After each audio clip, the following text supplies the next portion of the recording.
वळूया पुढच्या बातमीकडे। कोलकाता बलात्कार आणि खून प्रकरणातील मृत आरोपीच्या आईनं स्तुत्य भूमिका घेतली आहे। काय भूमिका घेतली आहे पाहूयात।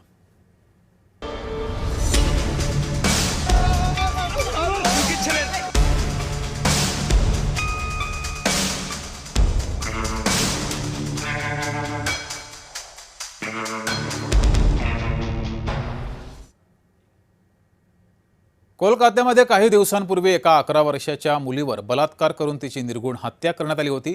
यातील प्रमुख आरोपी प्रभास मोंडलचा पोलीस एन्काउंटरमध्ये मृत्यू झाला।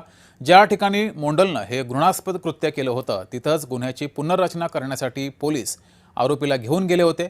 तिथं आरोपी मोंडलनं पोलिसांचं पिस्तूल हिसकावण्याचा प्रयत्न केला। पोलिसांनी बचाव करण्यासाठी मोंडलवर गोळी झाडली, त्यात त्याचा मृत्यू झाला।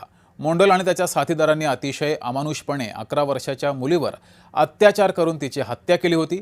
तिच्या शरीरावर चावा घेतल्याच्या खुणा होत्या, तसंच आतड्यांना गंभीर इजा झाली होती। यातील एका संशयित आरोपीला तर जमावानंच संपवलं होतं। अन्य आरोपींना पोलिसांनी अटक केली होती।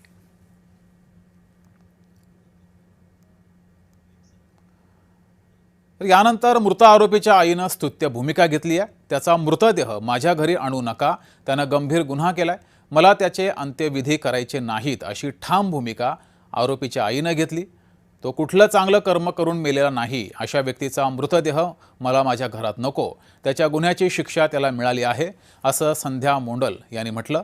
प्रभास मोंडलच्या एन्काउंटरनंतर 2 पोलीस कर्मचारी त्याच्या घरी गेले।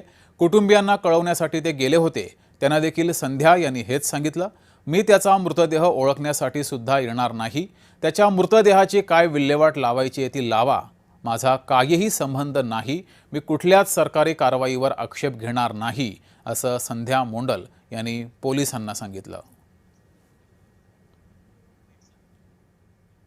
यासोबतच जेएम विशेषमध्ये वेळ झाली तेच थांबण्याची।